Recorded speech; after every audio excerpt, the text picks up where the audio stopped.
Oui, nous vous écoutons. On apprend dans beaucoup d'églises que Adam n'a pas de salut, qu'il est perdu. Qu'en est-il? Bien. Alors, est-ce que vous sauriez répondre à cette question?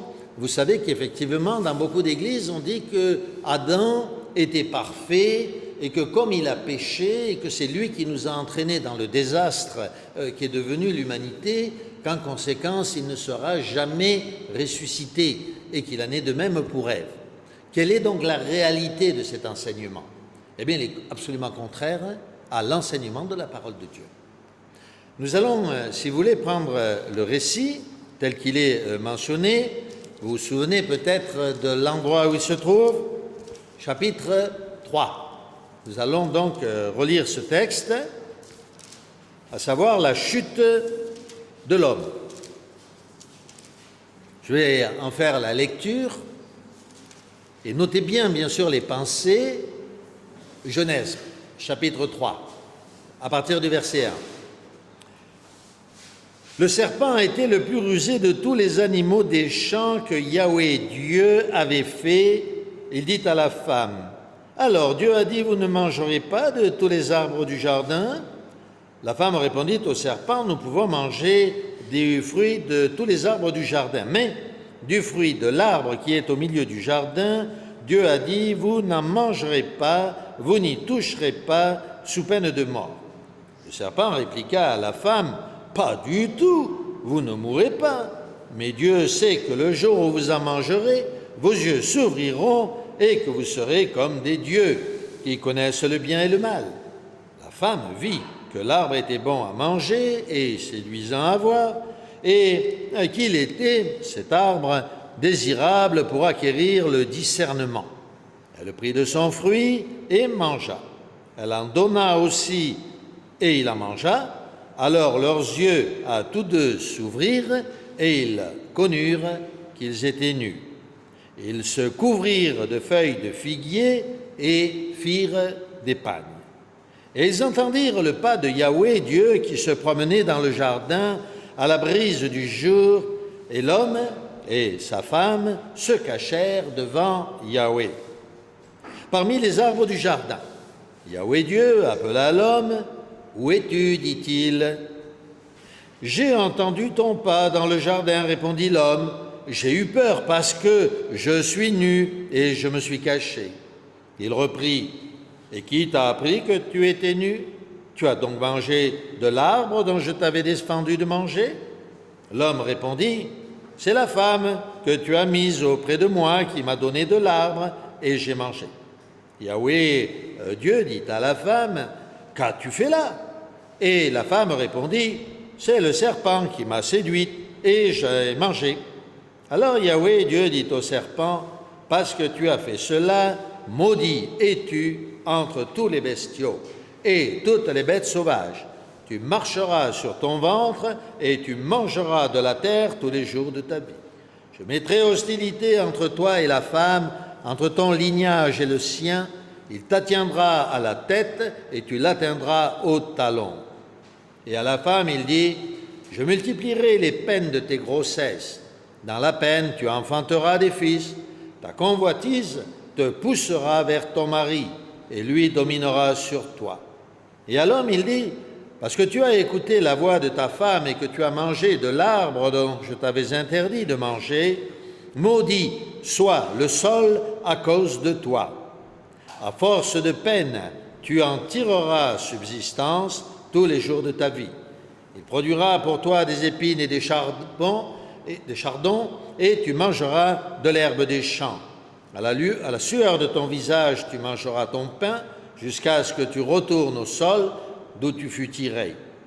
Parce que tu es glaise, tu retourneras à la glaise. » L'homme et la femme se rendent compte qu'ils ont péché, leurs yeux s'ouvrent. Ils vont se cacher, pris de remords, et en même temps comprenant la différence entre le bien et le mal. Et vous avez noté qu'ils se couvrent de feuilles de vigne. Regardez bien dans vos Bibles. Ils se couvrent de feuilles de vigne. Ah, voilà. non pas de feuilles de vigne, non, non, de feuilles de figuier. Alors ici, au Burkina, je crois que vous n'avez pas de figuier, n'est-ce pas? Est-ce que quelqu'un connaît la particularité des feuilles de figuier? C'est qu'elles sont urticantes.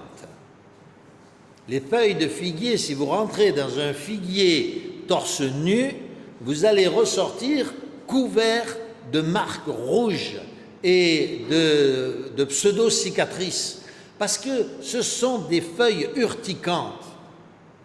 Et Adam et Ève ne se sont pas couverts de feuilles de vigne, non, non, non, qui auraient été très douces pour eux, de feuilles de figuier. Pourquoi? Parce que c'était une façon de dire, de s'auto-flageller, si vous voulez. Comme on dit, on se donne des gifles, n'est-ce pas? C'était une marque de repentir. Alors, est-ce que Dieu a accepté ce repentir? Le récit est très clair. Pourquoi Dieu interroge-t-il l'homme? Dieu savait tout, n'est-ce pas? Il savait qui avait péché, comment les choses s'étaient déroulées. Pourtant, il interroge l'homme et il lui dit « Qu'as-tu fait ?» Vous avez noté la réaction de l'homme? « Ce n'est pas moi, c'est ma femme. » Adam dit « Non, non, ce n'est pas moi, c'est la femme que tu m'as donnée. » Et Dieu accepte. Alors il se tourne vers la femme et lui dit « Qu'as-tu fait ?» Et la femme dit « Ce n'est pas moi, c'est le serpent. » Et Dieu se tourne donc vers le serpent. « Qu'as-tu fait ?» Et là, il le maudit. Vous avez noté dans la lecture, il ne maudit pas Adam. Il ne maudit pas Ève. Il fait en sorte d'ailleurs que la faute de l'un glisse sur l'autre et qu'elle retombe sur le serpent. Et lui, le serpent, est maudit. Maudit, ça veut dire la destruction, ça veut dire l'enfer assuré. Dans l'Écriture sainte, il y a très peu de personnes qui sont maudites.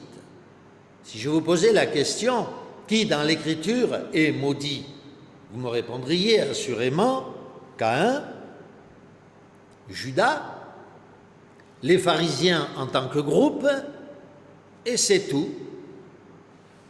Pas d'autre malédiction. La malédiction est pour ceux qui sont privés de l'espérance éternelle. Et donc, c'est cela qui va retomber sur le diable. Et puis une autre entité, mais ce n'est pas une personne cette fois qui est maudite, c'est la terre. La terre, elle aussi, reçoit la malédiction. Le Christ, lorsqu'il est venu en la forme d'Adam. Romains au chapitre 10 nous dit qu'il est le nouvel Adam. Adam, l'humain nous amène à la mort. Jésus, le nouvel Adam, nous amène à la vie, n'est-ce pas?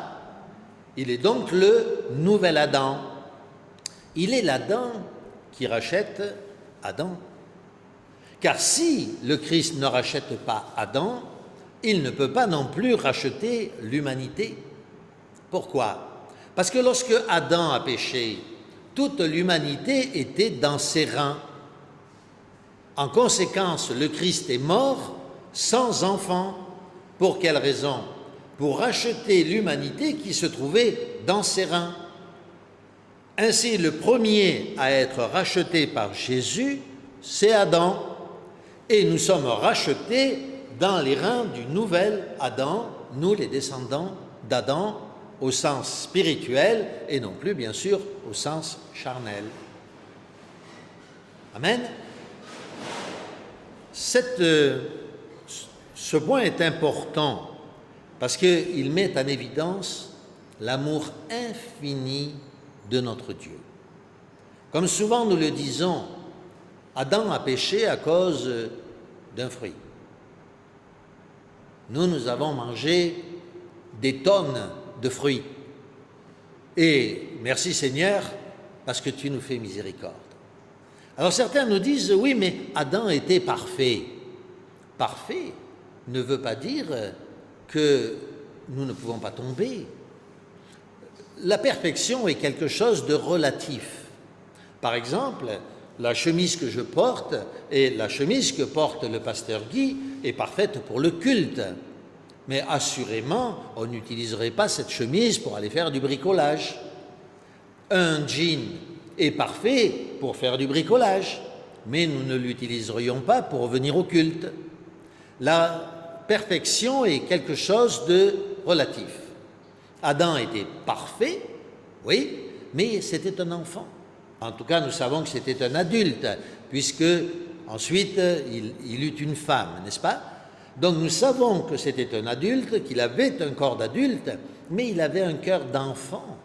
Il avait encore un cœur d'enfant, un esprit d'enfant. Il ne connaissait rien de la vie. C'est lui qui commença à donner les noms aux animaux. Il avait tout à apprendre de la vie. Et donc le diable ne l'a pas trompé à lui, vous le savez, il ne fut pas trompé, mais Ève, elle, fut trompée. Elle était bien sûr dans la même condition qu'Adam.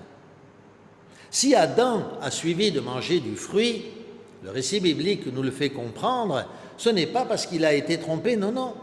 C'est parce qu'il voit sa femme qui va être perdue, et dans son amour fou pour cette femme, il décide de la suivre dans la mort. Voilà la réalité. Ce qu'il ignorait, c'est qu'il aurait pu la sauver. Parce que la loi biblique, vous le savez, parce qu'elle fut écrite après, bien entendu, ces événements, nous dit que si une femme en Israël péchait ou disait une parole qui n'était pas la bonne, le mari pouvait la récupérer rapidement. Il pouvait dire le contraire de ce qu'avait dit sa femme. Et du coup, la femme n'était plus liée par sa promesse. Par contre, s'il se taisait, du coup, il devenait acteur de la promesse de sa femme. Cette loi a été écrite, en effet, encore une fois, pour le salut des femmes dans le monde. L'amour et la miséricorde de Dieu est infini, n'est-ce pas? Est-ce que j'ai répondu à votre question? Oui, parfaitement.